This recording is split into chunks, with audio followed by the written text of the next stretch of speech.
The UFC 265 Lewis versus Gane. Welcome to another UFC prediction and analysis video by yours truly here at Boxing MMA Picks. He goes by the name of Zan. I go by the name of Harris. And as usual, here at Boxing MMA Picks, we are giving you our fight by fight breakdown, fight by fight analysis, specifically from the betting perspective. We're here to let you know which fights are worth the value, which fights you want to be staying away from, which underdog pick or two perhaps has the best shot at winning. And if you stick around to the end of the video, you may even get a little bit of parlay action as well.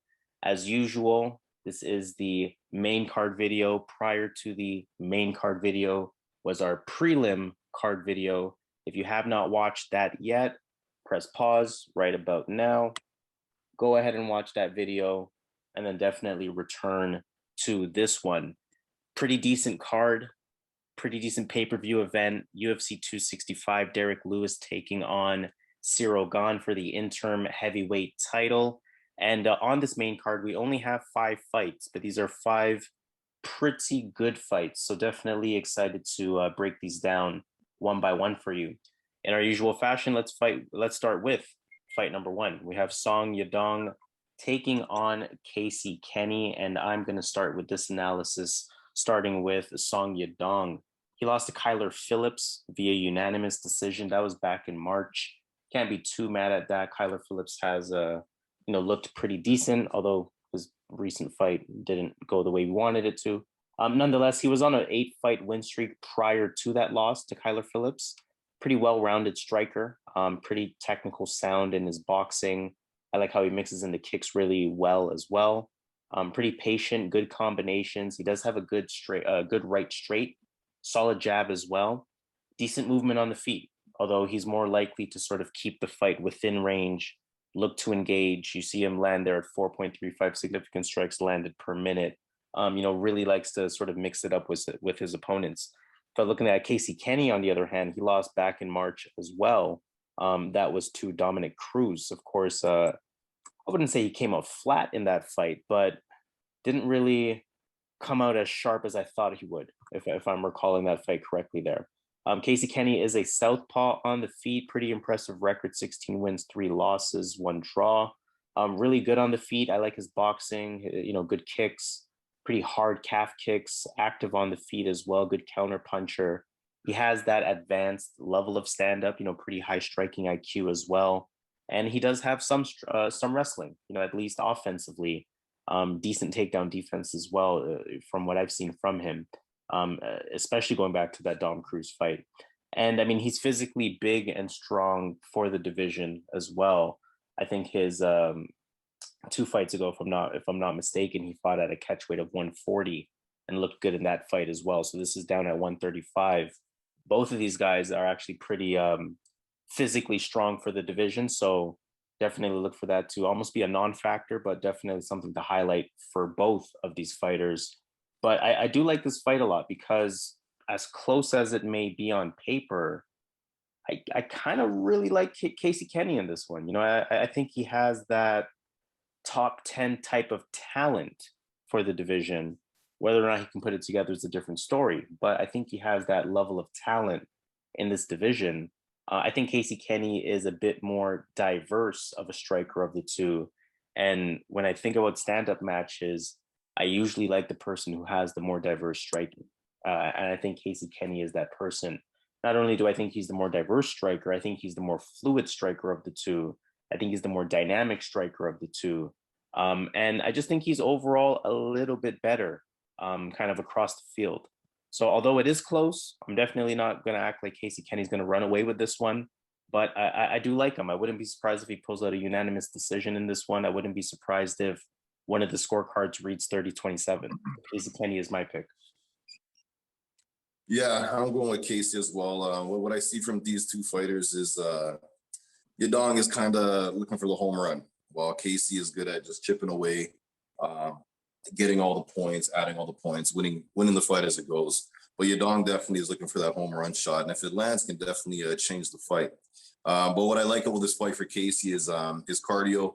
I think he has more cardio, and I think he's the far better grappler. So yeah, Casey's my pick here. Should get it done. Avoid the power, and he should beat him everywhere in this game. Yeah, definitely some good value there as well at minus 115. That's going to be one that I really watch closely leading up to the face-off to determine if I might put a straight-up bet on that one. Let's move on to fight number 2. Tecia Torres, Angela Hill, women's strawweight division. Another tough fight for Angela Hill. I mean, that seems to be the story of her career at this point. If I'm looking at both of these fighters, I mean, this is obviously their second fight. Let me just sort of analyze them separately, though. Tecia Torres, she beat Sam Hughes back in December. That was via doctor stoppage. She's been in the UFC for 6 years. We see her record there at 12-5. Her losses really have only come to the highest level of fighters. You can sort of say the same thing about Angela Hill as well. Tecia Torres on the feet. She's a kickboxer. She throws a lot of kicks, good MMA striking, throws the punches and kicks in combinations. Very light on her feet. She'll throw those punches and kicks from pretty unique angles as well. I like her lateral movement. I like her takedown defense. If you recall the fight versus Brianna Van Buren, Van Buren could not take her down whatsoever, couldn't really keep her down either. Torres can definitely push the pace. She can push the pressure with the combos that she has as well. And the good thing about her is that cardio is not an issue at any point in time. She keeps her head forward. So kind of hittable from that perspective, but uses that to sort of continue to push the pace, push the pressure, and be the more aggressive fighter. Angela Hill, on the other hand, I mean, she beat Ashley Yoder. That was back in March. Mismatch, to say the least. Really good on the feet, has good speed, good movement, good lateral movement, good head movement, good continuous movement, good striking defense as a result of that movement. Decent right straight. I like that she throws punches in combinations, usually more than one punch at a time. Pretty effective clinch. She's a Muay Thai fighter. She's a 2-time North American champion. So, very decorated Muay Thai fighter and uses that to her advantage. Pretty solid on the ground as well. And again, she has good cardio. Ground game doesn't really matter on either side because I do think this will stay on the feet. I think this will be a pretty good striking match. I can't see either fighter resorting to a ground game per se. And again, this is a really interesting fight because both of these women have cardio. Both of these women throw strikes and combinations. I think Hill probably has the speed advantage. I think Hill is probably the more pure striker as well. I'd say Torres is the more aggressive striker. I think Torres has the toughness advantage between these two fighters. And for all we know, that could play the difference, right? I think although Angela Hill is a little bit more explosive, I think Tecia Torres can probably push the pressure and the pace in a more effective way between these two fighters. For that reason, I kind of want to lean in the direction of Tecia Torres. But I will say this, truly a 50-50 fight. I feel like Angela Hill's ability to be the technically more fluid striker will effectively work to her advantage here. My gut almost says to go with Torres, but based on my analysis, I like the more pure technical striker of the two. And I think that's going to be Angela Hill. I'm going with the underdog. Angela Hill is my pick. Yeah, this is really hard. This is super hard, and it's a women's fight. But God knows, you don't even know what's really going to happen here, right? So, yeah, Hill definitely, to me, better hands, good movement, good timing. But I give Torres. I like her kicks. I like her speed. I think she's a really, really fast fighter. They call her the tiny tornado. Yeah, she's quick, and she's going to be the better athlete in this fight. And a lot of things tell me, like for you, that tell me that Torres is going to win this match. But when I look into it, Angela Hill is really on a little streak here. She's really on a 6-fight winning streak because she really beat Claudia Gadelha and the Michelle Watterson. I think she won that fight as well. So in my opinion, she's on a 6-fight winning streak. Man, this is tough. And, she lived with that loss for like 5-6 years. So Angela looked good against Loma Luque. That's a high-level Thai fighter. A new fighter in the game of mixed martial arts, but she has a lot of Muay Thai fights, and she's really good there. And Angela Hill, outstruck her. So I'm going to go with Angela Hill as well. Again, this is a fight that it's so hard to pick that I don't want my money on this fight. But I'm going to roll with the underdog here. I see improvements on both sides. I know Angela's getting old, but she's still looking good in these fights. So I'm going to take Angela Hill to get this done. Both going with the underdog. Not mad at that. That should be a really good fight, though. So I'm definitely looking forward to enjoying that, just kind of as a fan of the sport. Let's move on to fight number 3. Speaking of hard fights, we have Michael Chiesa taking on Vicente Luque. How do you feel about this one? I'm going with Vicente Luque all day here. Michael Chiesa, this guy, it's a 3-round fight. So yeah, Luque should be able to stop takedowns and keep a good distance. He's really good with his counters. He has really heavy power. I believe he finished Bilal Muhammad. No one does that. So I think he can get to Michael Chiesa's chin. Michael has a terrible stand-up. And he's going to look to try to get this to the mat. He's a big welterweight. But Luque trains, I believe that doesn't he train with all those guys, with Usman and those, or he used to train with those guys, I believe. But I know he has some good training partners. And he should be able to keep this on the feet here. Woodley tried to get him down, couldn't do it. I'm going to go with Luque. The power is too much. His striking's way too high compared to Michael Chiesa. And it's there's levels, right? So if Chiesa doesn't get this to the ground, it could look really messy, right? So I'm going to go Vicente Luque here to keep this on the feet and knock him out. Yeah, I think somewhat of a tough fight, only because Chiesa did look pretty good in his last fight versus Neil Magny. That was back in January. I'm not going to say his stand-up looked, I know we almost use it as a running joke at this point. I'm not going to say his stand-up look improved to the level of Brian Ortega, but his stand-up did look a little bit better in that Neil Magny fight. Obviously, we know he has the ground game. Obviously, we know he's going to try to resort to that ground game. But to your point, Vicente Luque, he's a strong guy. He can be able to stop that. He stopped it with Woodley. He's shown that if you try that ground game approach, he can nullify it. He can use his advantages in the stand-up. And I think that's ultimately where the difference will be. Luque is one of those guys that, has that top 4 in the division type of potential to him.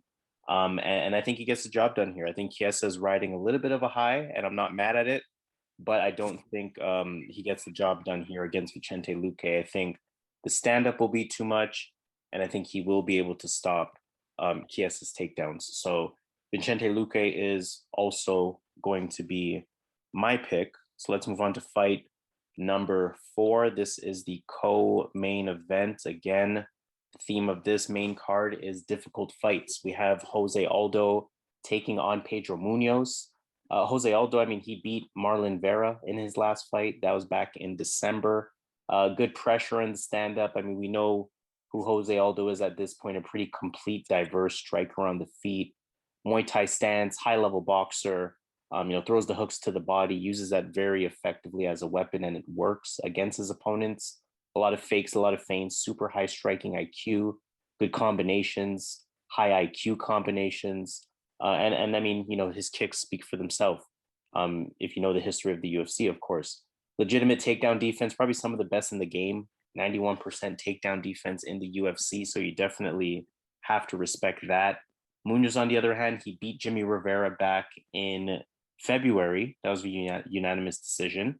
And he's a pretty complete fighter in his own right. He sets up the game with a pretty active calf kick, good stand up, cuts the ring off well, patient, willing to kind of start slow in order to read his opponent. I can see sort of a stalemate for the first half of the first round. He sits on his strikes a bit, punches sort of come one at a time. That's one sort of gripe that I have against him. He does consider himself to be a finisher. Almost 70% of his wins are by finish. And I kind of like his striking defense. He shows some patience in the ring as well. I like his in and out movement on the feet. Questions that I ask myself: can Jose Aldo defend the abundance of calf kicks to come from Munhoz?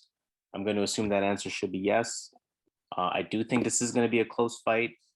I'm not surprised if this is a split decision type of fight. I do think this fight stays on the feet, but I'm going to kind of just go with my gut here. I think Jose Aldo gets it done. I think, with Munhoz, although his striking defense is okay, he does get touched on the feet. He does absorb a lot of shots. I think Aldo has that striking diversity, not only to be effective, but to catch Munhoz, whether it is to the body or whether it is to the head. And I think he'll defend Munhoz's best weapon in that calf kick. So I think Aldo is just maybe a touch better on the feet at this point. Jose Aldo is going to be my pick. Close fight, but I'm looking for Jose Aldo to get it done. Yeah, I'm with you, man. Jose is my pick. I still think he has something left. He that win against Marlon Vera, obviously, and against Peter Yan, I think he won a round or two maybe in that fight. I got to rewatch that fight. So he definitely has something left. And yeah, Pedro, he has that leg kick, right? So I think he has to worry about that leg kick. He has to worry about the overhand, but his striking is not really that good, right? So I think Jose Aldo should win if this stays striking, and I think this should be a striking match. And yeah, Jose Aldo, I just think he's the better striker, and I think he has some. I still think he has something left. And don't forget that Pedro Munhoz lost a split decision to Frankie Edgar in August 20th, 2020. So that was pretty recent. So yeah, Jose Aldo's my pick here. Stand-up fight. He's the better striker. He should get that done. And further to that point, Frankie Edgar had a number of moments on the feet in that fight. So, I mean, hey, we know where Frankie Edgar is at this point in his career. And Jose Aldo is still only 34 years old. So definitely still has some left in the tank. Let's move on then to our final fight, our main event of the evening. We have Derrick Lewis taking on Ciryl Gane, again, for the interim heavyweight title. Derrick Lewis, we know that he beat Curtis Blades. That was back in February, I should say. 4-fight win streak at this point. We know he's a big striker. We know he's a pretty patient striker. We know he has that touch of death power. And, he does it especially as a counterpuncher. If you overcommit, he will catch you. Controls the center. I wouldn't say controls, but stays in the center of the octagon. He has been getting in better physical shape as well. And it has really good takedown defense just because really, I mean, his brute strength just doesn't really allow these guys to take him down. Ciryl Gane, we know that he beat Alexander Volkov. That was just over a month ago, back in late June. Undefeated now, 9-0. Pretty light on the feet, has that bouncy style to him. We know that he's a high-level kickboxer. I'll kind of get straight to my conclusion with this one, I should say. Derrick Lewis, we know, is always live as an underdog. Versus Curtis Blades, he was a plus 350. We see him here at plus 280. Why do we see that? Because, again, we know he has that touch of death power, which occurred in that Curtis Blades fight. I saw a comment on YouTube that I completely agree with when it comes to Derrick Lewis's style. And it said, Derrick Lewis pretty much just loses the fight until he feels like winning. And that's kind of the name of the game. And it's not necessarily until he feels like winning, but it's more so to say he's relying on that home run shot. He's relying on that touch of death power that he has. Otherwise, you go back and look at that Curtis Blades fight. Curtis Blades was effectively landing a calf kick. Curtis Blades was pretty much winning that fight as the better moving heavyweight. You take Ciryl Gane, who can do, from a movement perspective, what Curtis Blades can do, times 10 from a movement perspective, from a quickness perspective, from a technical striking perspective, and from a patience perspective, somebody that's not going to rely on wrestling. Ciryl Gane is not going to rely on wrestling the way that Curtis Blades does. So, I mean, yes, Lewis will always have that puncher's chance. But ultimately, what concerns me for Lewis is that if you can move better than him, then you'll just score points all day. And we know Ciryl Gane does not care to fight a quote unquote boring style. He's looking to win. He'll keep it technical. He'll keep it a point fight. He's a very patient striker. I'm looking for Ciryl Gane to really put on a clinic here, to be honest. Win, lose, or draw. I think Derrick Lewis has nothing more than a puncher's chance. Otherwise, Ciryl Gane is going to town. So Ciryl Gane is going to be my pick.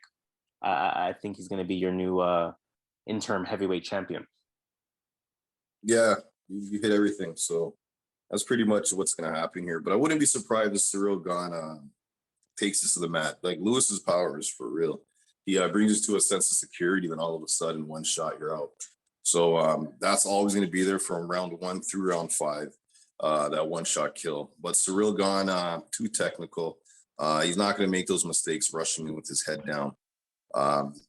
Yeah, he's gonna win a boring fight, or he's gonna really hurt Derrick Lewis. He's either gonna put on a show, or it's gonna be a boring 5-round decision. But I see Ciryl Gane winning either TKO or decision. I'm not sure, but if I had to pick one, I'll take Ciryl Gane to win a decision. But there's a good chance he finishes Derrick Lewis. Yeah, I wouldn't be surprised if that were to happen either. So Ciryl Gane, probably looking at your new interim champ. Let's see what happens after that. But in the meantime, let's take it to Vegas in our usual fashion. Let's talk about an underdog pick or two that we are considering. I'll actually start with this one. I really want to roll the dice on Angela Hill. I mean, plus 110. I think she's been looking good, to your point. She should be on a 6-fight win streak. And if she was on a 6-fight win streak, then I'm curious what these odds would be. So Angela Hill is going to be my pick as an underdog, plus 110. Yeah, I'm going to go with Angela Hill as well, underdog. Sounds good. And then in terms of a favorite pick or two, now I wanted to keep this specifically on the main card. I'm looking at Ciryl Gane. I know we technically have our heavyweight beware, but I think the main event kind of trumps that in some ways. And I'm really loving the value. I can't pass up on the value that, where is he at? Kenney. I can't pass up on that value. Minus 125, looking really good. If I were to pair even just the two of those fights together, Ciryl Gane and Kenney, looking at a pretty healthy plus 134.